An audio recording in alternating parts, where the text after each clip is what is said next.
내일부터 좀 기온이 내려갈 것 같습니다.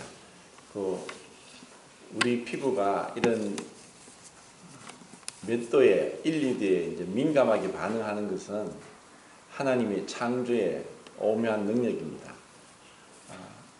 온 피부에 감각세포가 있고 또 그 온도의 그 작은 온도에도 이렇게 느낄 수 있게 한 것은 하나님이 우리에게 참 그 기쁨을 우리에게 주시고자 하는 것임을 생각할 때 참 감사가 됩니다. 이제 또 추우면은 추운 가운데서도 또 얼마든지 우리가 견딜 수 있도록 하나님께서 우리 몸을 사실 참 놀랍게 또 완벽하게 설계하신 것 같습니다. 그런 하나님을 늘 우리가 기억하고 찬송하길 바랍니다.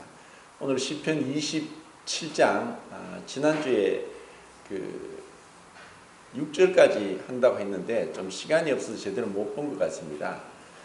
사실 이 시편 제가 27장을 계속 듣고 하면서 사실 그런 생각을 해봤습니다. 다윗은 지금 굉장히 어려운 상황 가운데 있다. 전쟁이 일어나고 또 군대가 쳐들어오는 그런 가운데 나중에 또 다윗이 이제 뭐 시글락이 있을 때 그 아말렉 군사가 와가지고 다 그 불태우고 그 아내자들을 자식들을 다 데리고 재물을 취해 갔을 때 600명 되던 함께 동고동락했던 자들이 울기력이 없도록 울다가 나중에는 다윗을 돌로 쳐 죽이려고 했습니다. 그때 다윗은 정말 돌에 맞아 죽을 수 있는 그런 상황이었죠. 왜냐하면 그 분노가 아무리 함께 동고동락해도 사람이 자기에게 피해가 오고 또 자기의 가족들에게 어려움을 당했을 때 사람은 짐승으로 변합니다. 우리는 사실 그런 급박한 상황을 맞이하지 않았기 때문에 우리 속에 악이 숨겨져 있을 뿐이지 실제로 하나님께서 은혜를 베푸셔서 경계를 두시고 또 우리를 그만큼 제어하지 않는다면은 우리 인간은 자기 자신이뿐 아니라 정말 끔찍할 정도로 추악하다는 것을 우리는 늘 잊어서는 안 됩니다. 그리고 이 다윗이 이런 상황 가운데서 지금 이렇게 아름다운 시를 쓰고 있고 또 너무나 훌륭한 믿음으로 또 구원의 확신 가운데 그리고 하나님 앞에 기도하고 있는 이 모습을 생각하면서 나는 어떤가 정말 다윗과 비교도 안 되는 작은 어려움 속에서 얼마나 많이 흔들리고 있는가 이런 생각을 했습니다. 사실 우리가 지금 살아가고 있는 이 시대는 인류 역사상 이렇게 풍요롭게 부족함이 없게 편리하게 또 우리 마음먹은 것들을 무엇이든지 행할 수 있는 이러한 때는 없었습니다. 정말로 이러한 때는 없었습니다. 그런데 이렇게 풍요롭고 부족함이 없고 또 마음먹은 대로 다 원하는 것을 마음과 육체에 원하는 것을 충분히 할 수 있는 가운데서 또 우리 인생은 부족함이 있고 문제가 있고 또 어려움에 부닥치게 됩니다. 그때 우리의 마음 중심에서 얼마나 하나님을 신뢰하는가 그리고 다윗이 고백한 것 같은 전쟁이 일어나고 군대가 쳐들어오고 위정자들이 자기를 향해서 온갖 악을 토하고 그런 가운데서도 하나님은 나의 구원이시고 생명의 능력이시고 생명의 피난처시고 나의 빛이시고 구원이시고 하고 이렇게 고백할 수 있는가 하는 생각을 해봤습니다. 사무엘하 21장 17절에 보면은 이스라엘 백성들이 다윗에게 한 말이 왕은 이스라엘의 등불입니다 라고 했습니다. 사실 이제 이러한 얘기를 들을 때 우리 인간은 교만해집니다. 그리고 다윗이 한 번, 두 번 계속해서 승리를 하는데 그러한 경험은 또 사람을 교만하게 만듭니다. 그런데도 다윗은 그런 교만함에 넘어가지 않고 이렇게 순전하게 어린아이 같고 변함없이 하나님을 향한 그 굳건한 믿음 가운데 간절히 하나님을 찾고 있습니다.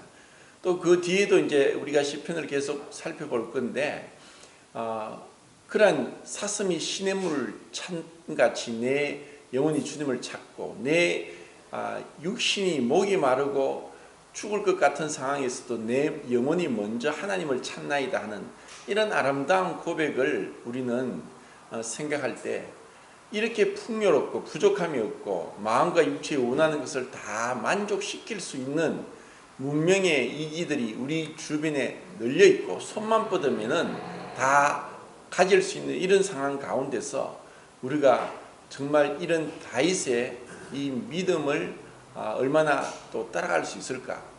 또 한편으로는 우리는 이미 그 다윗이 기다리고 기다렸던 하나님을 그렇게 찾고자 했던 그 실체를 예수 그리스도를 통해서 명확하게 분명하게 손에 잡힐 정도로 우리에게 주어졌습니다.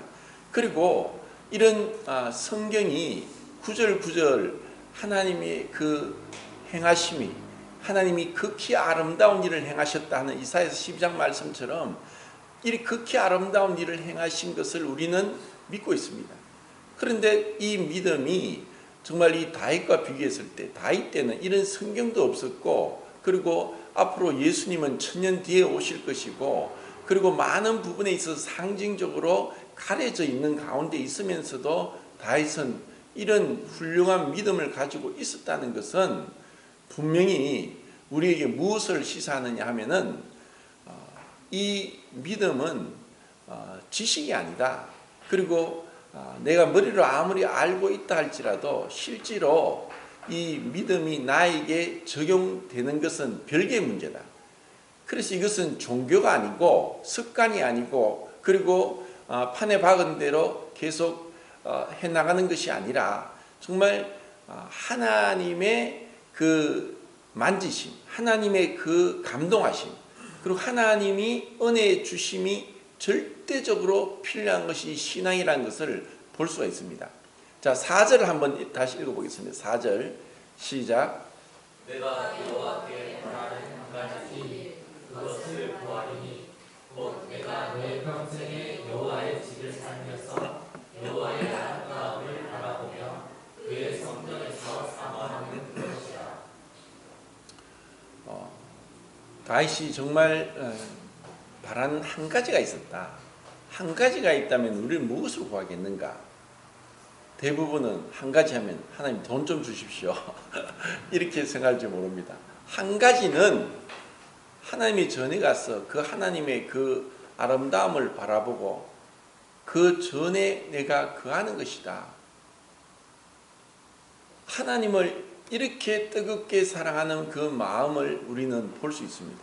그리고 이것은 마치 나중에 그 사도행전에 보면 바울이 내가 이 주의 복음을 전하는 데 있어서 나의 생명을 조금도 아까이 여기지 않는다 하는 그러한 고백을 하고 있습니다. 정말 우리가 한 가지 정말 이 마음 중심에 자나깨나 이것을 가지고 있느냐. 청교도 학자 중에 한 사람이 그런 얘기를 합니다. 우리가 만약에 어떤 친구 집에 놀러 갔는데 그냥 교제하러 갔다면은 이런저런 얘기하다가 그냥 이제 돌아올 것인데 만약에 어떤 목적을 가지고 갔다면은 그 목적을 이루기 위해서 어떻게 하든 그 말을 해야 될 것이다. 우리가 살아가면서 어디를 가든지 또 무엇을 하든지 그런 목적이 있습니다.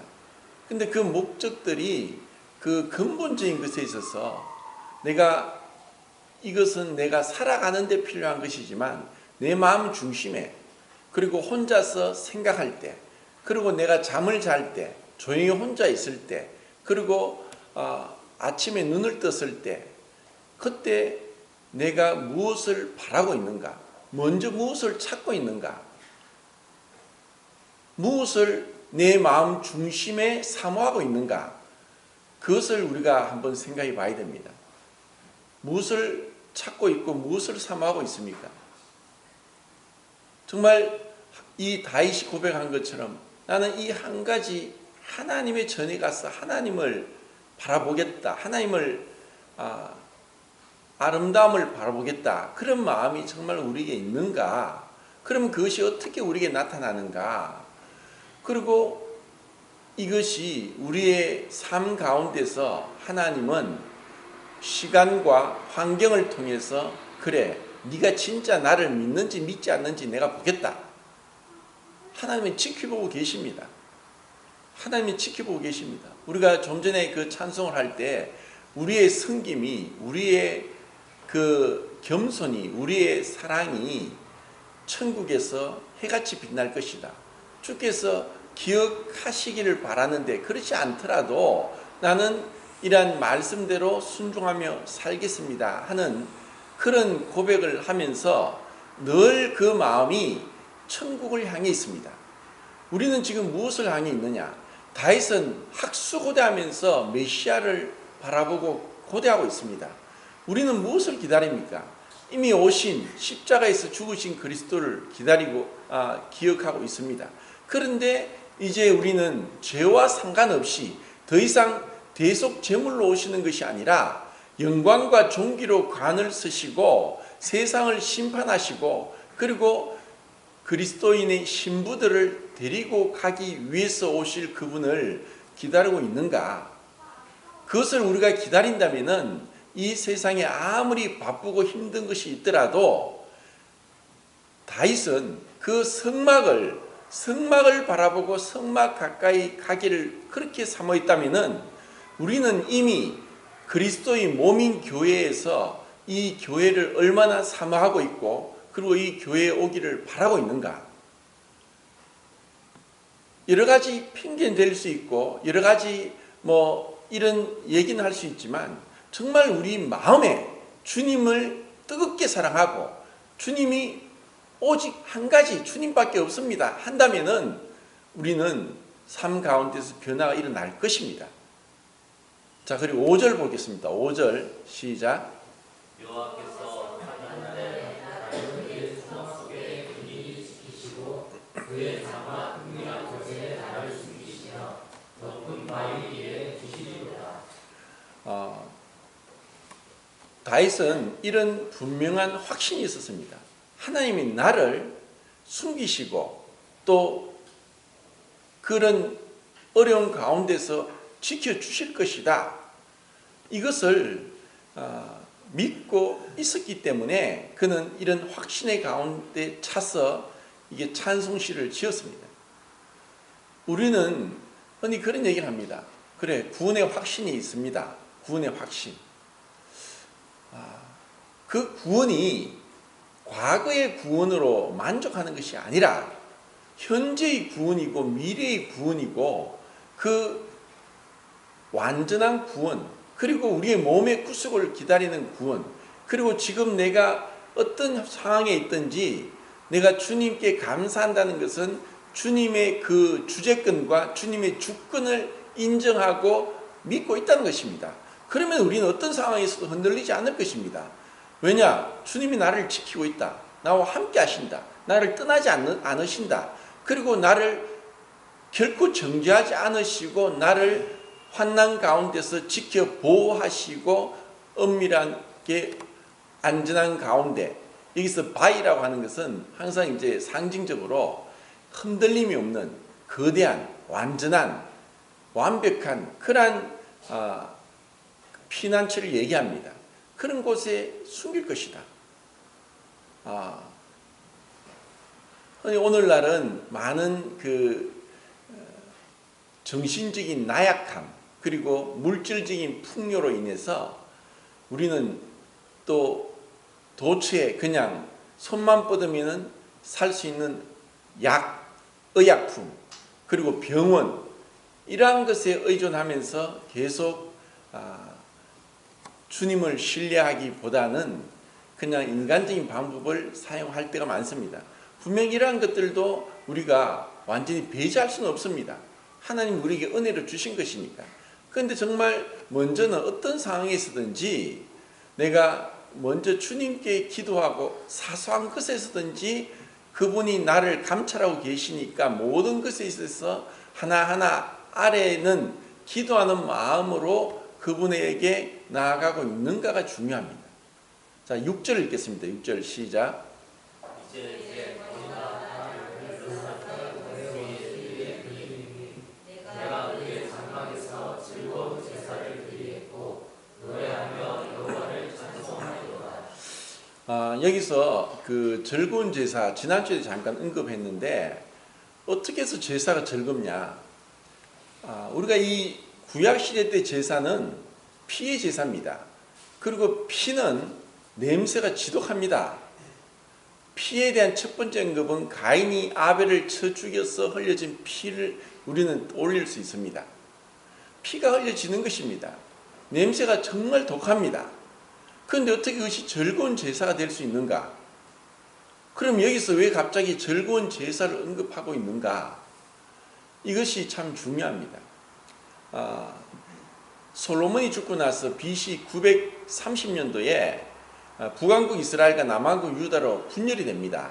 그러고 나서 북왕국은 BC 722년에 결국 아수르에서 멸망받게 되는데 19명의 왕이 있으면서 한 명의 왕도 선한 왕이 없었고 하나님을 찾는 왕이 없었습니다.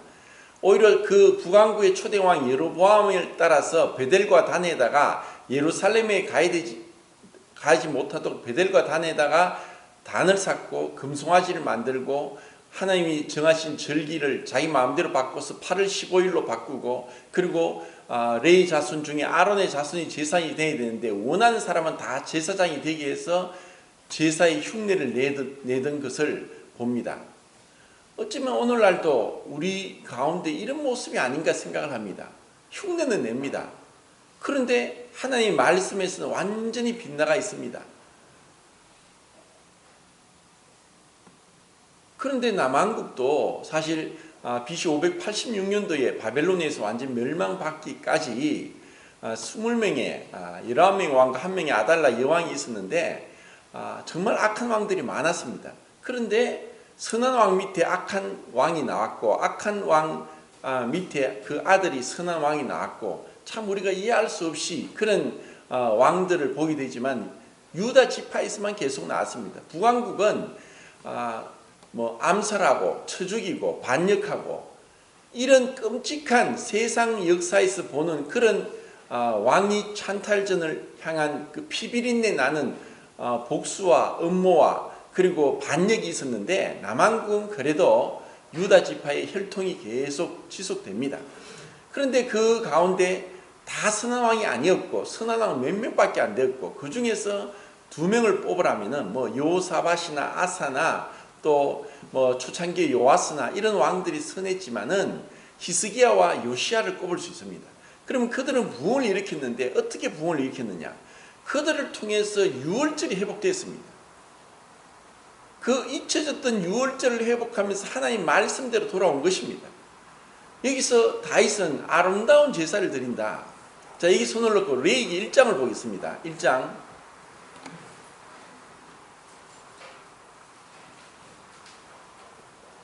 9절입니다.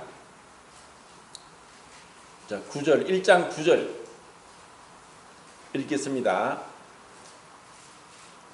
시작. 그 내장과 정강이를 불로 씻을 것이요 제사장은 그 전부를 제단 위에서 불살라 번제를 드릴지니 이는 하자라 여호와께 향기로운 냄새니라. 13절입니다. 시작. 그 내장과 그 정강이를 불로 씻을 것이요 제사장은 그 전부를 가져다가 제단 위에서 불살라 번제를 드릴지니 이는 하자라 여호와께 향기로운 냄새니라. 17절입니다. 시작. 또 그 날개 자리에서 그 몸을 씻되 아주 씻지 말고 제사장이 그것을 제단 위에 불 위에 있는 나무에서 불살라 번제를 드릴지니 이는 하제라 여호와께 향기로운 냄새니라. 예, 다시 이제 돌아오겠는데 시편으로 아름다운 제사, 즐거운 제사는 이렇게 물로 씻고 완전히 불태우는 것을 얘기를 하고 있고, 그리고 이 제사에는 하나님께서 향기로운 냄새다 하고 기뻐하십니다. 하나님께 향기로운 이 제사는 완전히 불태워지는 것입니다. 그것은 왜 이렇게 불태워져야 되느냐? 이렇게 물로 씻고 불태워지지 아니하면은 우리의 죄가, 우리의 죄성이 또 손톱이 발톱이 자라듯이, 또 수염이 자라고 머리카락이 자라듯이 자라는 것입니다. 이것이 아담의 죄의 결과고, 그리고 지금 우리 모두에게 있는 것입니다. 그럼 어떻게 우리가 이런 환난 가운데서, 모든 문제 가운데, 인생의 문제 가운데서, 사소하든 큰 것이든 그런 가운데서 어떻게 다윗과 같이 이런 믿음의 확신 가운데 하나님을 신뢰할 수 있는가? 그것은 지금 즐거운 제사에서 그 해답이 나옵니다. 그것은 히스기야와 요시야가 그 부흥을 일으켰던 것은 유월절을 회복시킨 것이었고, 그리고 교회 역사를 볼 때 진정한 부흥은 바로 예수 그리스도를 다시 한번 묵상하고 그분이 행하신 그 일들, 극히 아름다운 일들을 우리 마음에 새기면서 그 십자가로 돌아가는 것입니다. 그러지 않으면은 또 북왕국 이스라엘처럼 인간의 방법으로 모양은 흉내를, 제사를 드리지만 실질적으로는 말씀에서 완전히 떠나가 있습니다.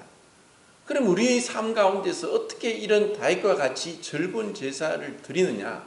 그것은 내가 그리스도와 연합되어서 내 자신을 끊임없이 부인하는 것입니다. 그러지 않으면은 또 우리는 육신에 올라오는 것입니다. 그것은 악취고, 그것은 자기도 죽이고 남도 죽이고 하는 것입니다. 그것은 썩는 것입니다. 죽지 않으면 열매를 맺을 수 없습니다. 그리고 이것은 하나님께서 우리의 삶 가운데서 인간관계를 통해서 끊임없이 우리로 하여금 보게 합니다. 내가 정말 죽음으로 인해서 향기로운 냄새가 나게 하는, 하나님과 사람 앞에 향기로운 냄새가 나는 것은 무엇인가? 그것은 그리스도와 연합되고 그 그리스도의 그 고난에 참여하는 것이고, 사망이 내 안에 역사하는 것이고, 내 안에서 그리스도가 존귀케 되는 것이고, 내 몸에서 그 부활의 생명이 나타나도록 내가 생명이 통로가 되는 것입니다. 이것이 없으면은 우리는 즐거운 제사의 의미를 알 수가 없고, 그리고 그것이 즐거운 제사가 될 수가 없습니다. 흔히 우리들은 마치 교회 안에서 무슨 일을 하려고 합니다. 그리고 어떤 겉으로 드러난 것을 보이려고 합니다. 그런데 정말 우리가 아무리 일을 하더라도 주님이 허락하지 아니하고 우리의 뜻대로, 자의적인 뜻 가운데서 나의 만족을 위해서, 나의 성취감을 위해서, 나의 자아의 그 고치와 자아의 어떤 그 사랑을 위해서, 교만을 위해서 행할 수가 있습니다. 여전히 자기는 죽지 않고 완전히 불태워지지 않으면서, 그리스도와 연합되지 않으면서 어떤 일들을 하려고 합니다. 정말 주님이 원하시는 즐거운 제사가 무엇인가? 그것은 순간순간 우리의 마음을 돌이키면서 주님 앞에 그 주님의 십자가를 묵상하는 것입니다. 그리고 나의 죄를 위해서 죽으신 주님, 그리고 나와 함께, 나도 그와 함께, 그리스도와 함께 못 박혀 죽은 나를 보는 것입니다. 이렇게 함으로 인해서 우리는 하나님이 향기롭게 받으시는 그런 우리의 삶의 예배가 나타나는 것입니다.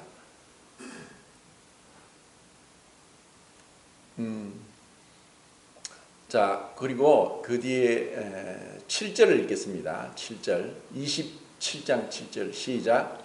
여호와여 내가 소리 되어 부르짖을 때에 들으시고 또한 나를 긍휼히 은사 응답하소서. 다윗이 이렇게 앞에서 6절까지 확신에 차 있다가 이제 7절부터 이제 과거의 어떤 구원을 인해서 확신과 찬송이 있었지만 이제 현재와 미래에 대해서 여전히 이 어려움은 지속되고 있습니다. 그리고 그런 가운데 다윗은 기도하고 있습니다. 그리고 그 기도할 때 하나님의 긍휼하심을 구하고 있습니다. 우리가 어떠한 주님을 우리가 생각하고 묵상하고 있는가? 제가 처음 시작할 때 날씨가 추워져서 우리 몸이 그 온도의 작은 변화를 민감하게 느낀다고 했는데 이것은 놀라운 하나님의 우리 신체, 육체를 만드신 오묘한 능력입니다. 얼마나 놀랍습니까? 하나님은 이런 사소한 것으로 인해서 때로는 우리가 추움으로, 너무 더움으로, 또 마음이 상함으로, 어떤 말로 인해서, 또 내가 원하는 대로 되지 아니함으로 인해서 이러한 것으로서 우리 마음이 쉽게 시소를 탑니다. 근데 우리가 정말 믿음 안에 서 있으면 혹시나 우리가 이런 육신적인 면이 나오더라도 금방금방 빨리 돌이켜야 됩니다. 에베소서의 말씀에 분을 내어도 해가 지도록 분을 품지 말고 마귀로 틈타지 못하게 하라. 분을 내지 말라고 했으면 이것은 율법이고 우리는 결코 그럴 수 없습니다. 분이 나기도 하죠. 정말 온순하고 점잖고 또 조용한 사람 같지만 우리 스스로 내면에 자기 자신을 들여다보십시오. 얼마나 사소한 것으로 우리 몸이 그 육체가 뭐 몇 도 안 되는 온도의 차이로 덥고 춥고 또 마음이 상하고 하는 것처럼 우리는 쉽게 그렇게 마음이 시소를 타는 것입니다. 그리고 마음속에 분도 나고 화도 나고 그리고 짜증도 나고 이러한 것들이 정말 우리가 주님을 찾지 않으면 안 된다는 것. 나는 주님이 없이는 하루도 살 수 없고 그리고 주님이 없으면 나는 아무것도 아닙니다 하는 것을 우리가 깨달을 수 있도록 주님은 이런 약간의 어려움을 통해서 또 큰 문제를 통해서 주님의 긍휼하심을 바라보게 하는 것입니다. 자, 8절 9절 읽겠습니다. 8절 9절 시작. 너희는 내 얼굴을 찾으라 하실 때에 내가 마음으로 주께 하되 여호와여 내가 주의 얼굴을 찾으리라 하였나이다. 주의 얼굴을 내게서 숨기지 마시고 주의 종을 여호와여 버리지 마소서. 주는 나의 도움이 되셨나이다. 나의 구원의 하나님이시여 나를 버리지 마시고 떠나지 마소서. 자, 여기서 이제 8절과 9절에는 주의 얼굴을 찾고 있는 걸 보는데 이 얼굴을 찾는 것은 그 하나님의 임재와 하나님의 동행을 갈구하는 것입니다. 흔히 또 다른 표현으로는 하나님의 손을 구한다. 이것은 단순히 그분의 도우심을 구하는 이러한 의미로 해석을 하면은 뭐 큰 문제는 없을 것 같습니다. 근데 정말 얼굴을 찾는다는 것, 이것은 명백하게 그 모세를 통해서 나의 얼굴 보고 살 자가 없다고 했습니다. 그런데 다윗이 왜 자꾸 얼굴을 찾는다고 하느냐? 그것은 하나님이 함께 하심을 간구하는 것입니다. 그리고 그분의 아름다움을 사모하는 것입니다. 우리는 정말 이 다윗이 이렇게 하나님을 얼굴을 찾느냐? 우리는 그러면 하나님 얼굴을 어떻게 찾습니까? 하나님 얼굴이 무엇입니까? 본래 하나님을 본 사람이 없으되 아버지 하나님 품속에 있는 독생하신 하나님이 나타내셨다. 이제 하나님의 얼굴을 명백하게 보도록 예수 그리스도를 주셨습니다. 예수 그리스도를 통해서 고린도후서 3장 18절이나 4장 16절에 우리는 이제 그분을 바라보게 되었습니다. 하나님의 그 얼굴은 그 아들을 통해서 나타났습니다. 빌립이 아버지를 보여달라고 했을 때 왜 나를 보면 아버지를 보았느니라 라고 말씀하시는 겁니다. 예수님의 그 삶을 통해서 완벽하게 하나님이 어떠함을 분명히 나타났습니다. 근데 우리는 그런 예수님의 그 삶을 얼마나 묵상하고 있고 그것을 마음에 새기고 있고 그리고 늘 그것을 떠올리고 있는가? 그것을 기억하고 있는가?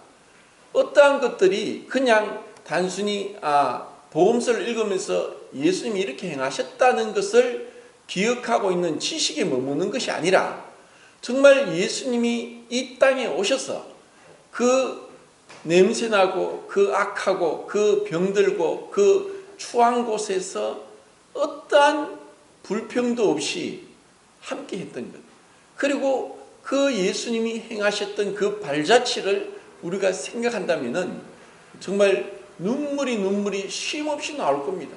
어떻게 이럴 수 있습니까? 주님이 어떻게 이렇게까지 낮아지셔서 이 인간들을 이렇게 시험하고 또 불신하고 또 배반하고 그리고 판단하고 비난하고 이런 가운데서도 전혀 그들의 악에 대해서 맞대어 욕하고 대응하지 않고 겸손하게 그 속을 다 알고 계시지만 주님은 은혜를 베푸시고 사랑을 하시고 오래 참으시고 겸손과 온유로 그들을 대하고 계시는 것을 볼 수 있습니다. 우리가 이런 하나님의 얼굴을 생각한다면 얼마나 우리 마음에 지금도 나를 향해서 그 2000년 전 행하신 그 주님이 나를 향해 얼마나 은혜롭게 나의 삶을 인도하시는가. 하나님이 만약에 우리 그 주를 경외케 하시면 사유하심이 주께 있음이니이다 라고 또 시편에 나옵니다. 왜 우리가 주님을 경외할 수밖에 없느냐? 끊임없는 용서, 그리고 끊임없는 사랑, 그리고 변함없는 그 약속을 지키시는 신실함, 이러한 것들은 바로 하나님의 성품을 너무나 완벽하게 드러내 주셨습니다. 우리 삶에도 그렇지 않습니까?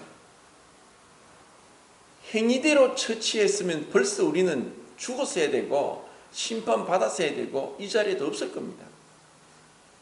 우리 행한 대로 처치하지 않으시고 은혜를 주셨습니다. 하나님의 그 아름다움을 저는 은혜라고 생각합니다. 나중에 32편인가 볼 건데 우리의 죄를 용서하신 것, 우리의 행한 대로 갚지 않으신 것, 은혜가 무엇인지 알게 한 것, 이것은 세상에 없는 것입니다. 이 세상은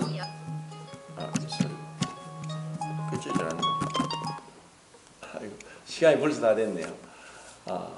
세상에는 없는 것이 은혜입니다. 세상에는 철저하게 냉정하고 각박하고 무서울 정도로 치밀하게 계산적이고 그리고 달면 삼키고 쓰면 뱉습니다. 그런데 은혜는 무엇입니까? 그런데 우리가 이 은혜를, 주님께 은혜를 받았는데 나는 얼마나 은혜를 베풉니까? 내 안에 얼마나 그러한 향기로운 냄새가 나를 통해 나타납니까? 나에게 어떠한 은혜로운 말이 나오고 있습니까? 비난하고 판단하는 말이 많습니까? 은혜로 용서하고 덮어주는 게 많습니까? 주님이 그렇게 하셨는데 우리가 주님 하면서 주님이 행하신 그 발자취보다는 또 우리는 옛사람 아담의 그 길을 따라가고 있지 않습니까? 정말 주님이 우리에게 은혜를 주셔서 이 즐거운 제사, 자기를 부인함, 그리고 이 주님의 얼굴을 구하면서 하나님의 그 동행하심, 하나님의 임재하심을 경험하는, 그리고 그리함으로써 하나님께서 기뻐하시는 그러한 삶이 우리에게 정말 나타나길 바랍니다. 이제 시간이 다 됐는데 그 10절부터 14절까지 읽고 이제 정리하고 마치겠습니다. 10절부터 시작. 내 부모는 나를 버렸으나 여호와는 나를 영접하시리라. 여호와여 주의 도를 내게 가르치시고 내 원수를 생각하셔서 평탄한 길로 나를 인도하소서. 내 성경을 내 대적에게 주시지 마소서.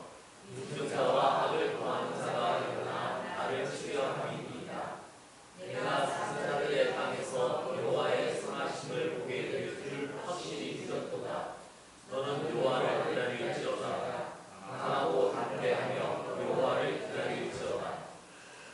다윗은 사실 끊임없는 환난 가운데 있었고 그런 가운데서 끊임없이 기도했습니다. 그리고 확신에 차서 하나님을 바라보았습니다.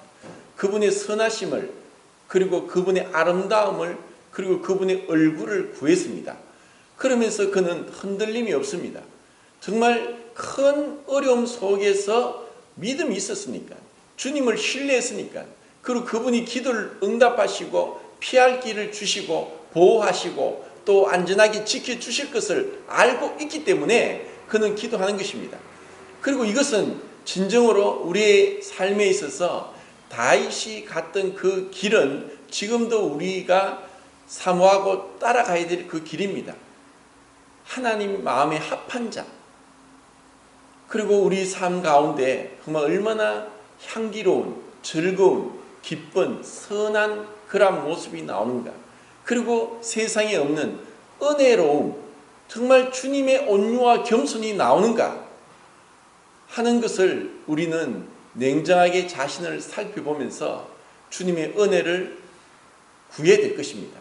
주님, 정말 주님의 그 어떠하심을 나타내는 생명의 통로가 되게 해주십시오.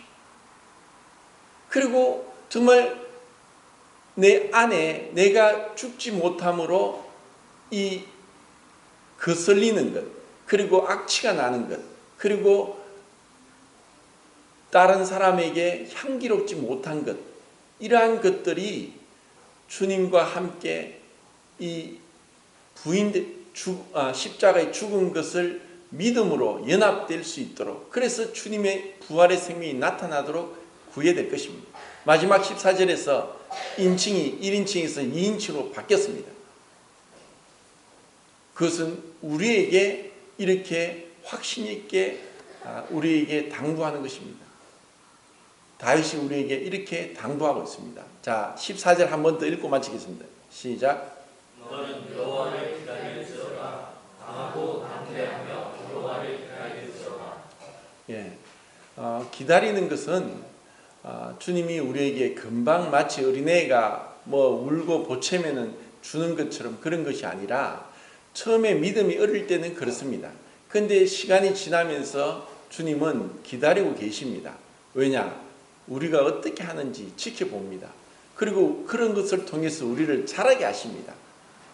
자, 우리는 금방 기도가 응답되지 않고 문제가 해결되지 않는다 할지라도 강하고 담대하게 주님 앞에 엎드리면서 보이지 않는 하나님을 보이는 것 같이 그분의 얼굴을 구하고, 그리고 그분 앞에 향기로운 이 제물과 생축으로 자기를 드리신 그리스도의 삶을 본받아서 우리도 다른 사람들에게 향기로운 냄새, 아버지 앞에 향기로운 냄새뿐 아니라 다른 성도들에게, 사람들에게도 야, 참 저 형제나 저 자매를 보니까 주님을 보는 것 같다, 기쁘다, 그리고 즐겁다, 그리고 감사가 된다 하는 이러한 말들이 나오도록 하는 것은 우리 안에서부터, 내 마음에서부터 주님을 그만큼 간절하게 사모할 때 일어날 것입니다.